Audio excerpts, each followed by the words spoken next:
Assalamualaikum warahmatullahi wabarakatuh. Saya Fauzan Arifadi Dharma dari kelas D4, jurusan Manajemen, angkatan 2022. Di sini saya akan mempresentasikan PPT berjudul Implementasi Design Thinking dalam Problem Solving. Presentasi, presentasi ini bertujuan menunjukkan bagaimana metode design thinking dapat membantu organisasi menyelesaikan masalah kompleks secara lebih efektif dan human kritis. Mengapa problem solving penting? Di era dunia kerja sekarang, banyak masalah yang kompleks dan tidak berstruktur, dan dan lam- solusinya lama sering terjadi. Lebih fokus ke asumsi, tidak berbasis pada kebutuhan pengguna.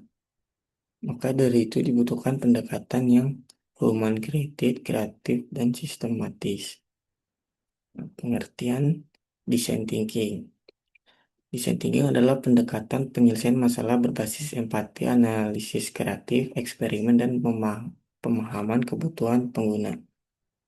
Metode ini menggabungkan aspek manusia, logika, dan inovasi untuk menghasilkan solusi yang lebih relevan dan mudah diterapkan. Nah, tujuan design thinking terbagi empat jenis.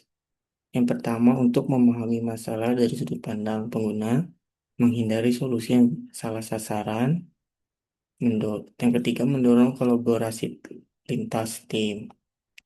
Yang keempat, menghasilkan solusi yang inovatif, efektif, dan berkelanjutan. Nah, tahap design thinking dibagi menjadi 5 bagian. Yang pertama ada empatis, define, EDT, prototype, dan test.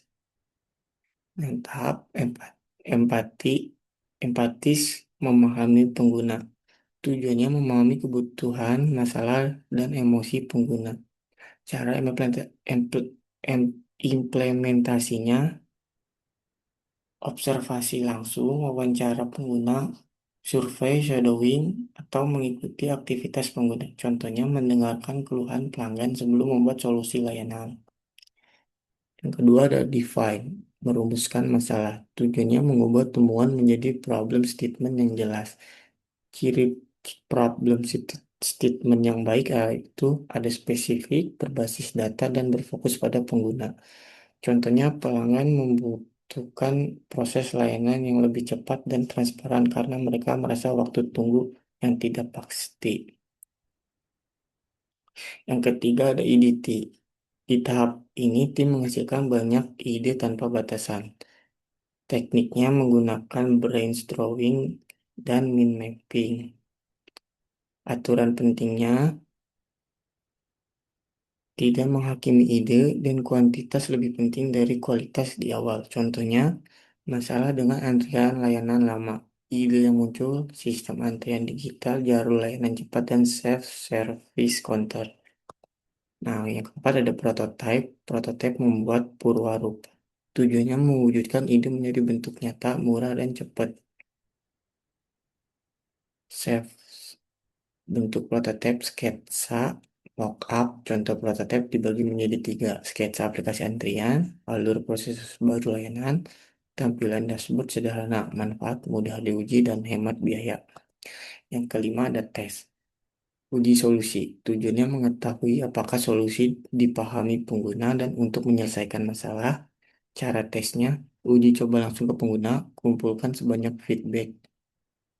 feedbacknya, tiga, observasi reaksi pengguna. Nah, studi kasus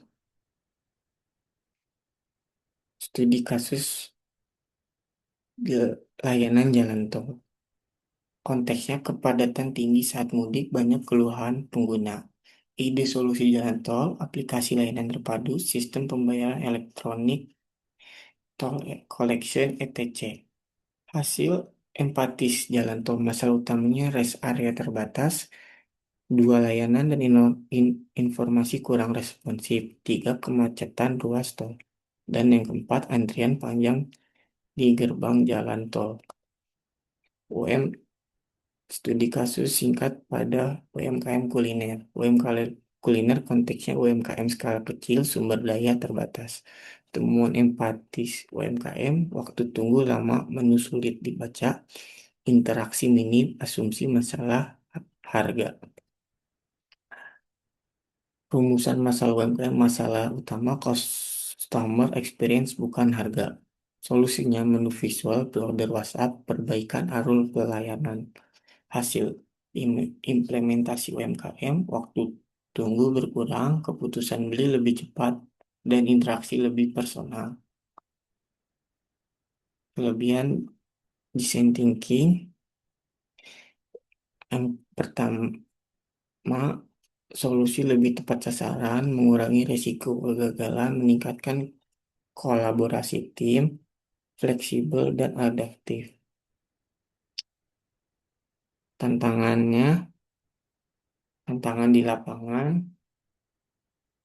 perubahan mindset, kurangnya empati, terburu-buru ke solusi dan tidak mau melakukan iterasi.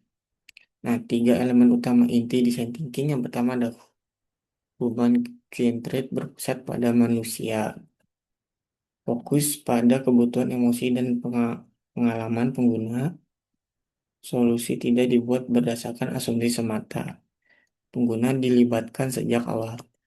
Yang kedua ada kreativitas dan inovasi, menghasilkan ide-ide baru, mendorong berpikir di luar kebiasaan, tidak takut mencoba pendekatan berbeda. Yang ketiga ada experimentation, eksperimen dan iterasi, solusi diuji melalui prototype, proses bersifat iterasi berulang, kesalahan dianggap sebagai proses belajar. Implementasi di berbagai bidang. Design thinking dalam berbisnis yaitu inovasi produk, pengalaman pelanggan, pengembangan layanan, dan strategi pemasaran. Contohnya GoPay, Gojek, dan Tokopedia.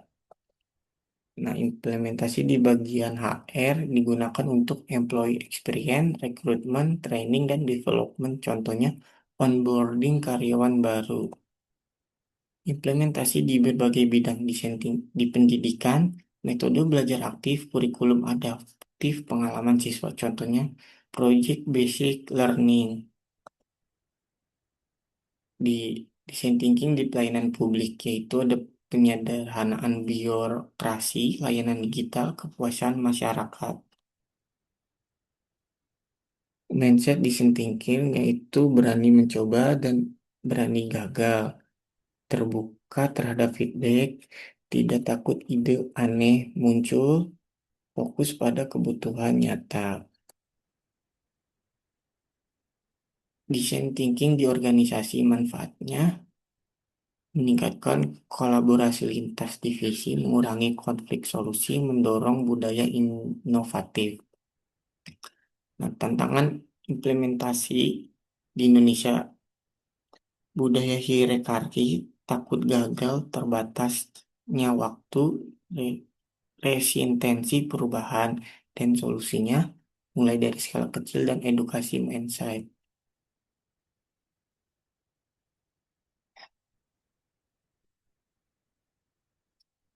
Nah, kesimpulannya, design thinking merupakan pendekatan efektif dalam menyelesaikan masalah kompleks. Terima kasih atas perhatiannya. Assalamualaikum warahmatullahi wabarakatuh.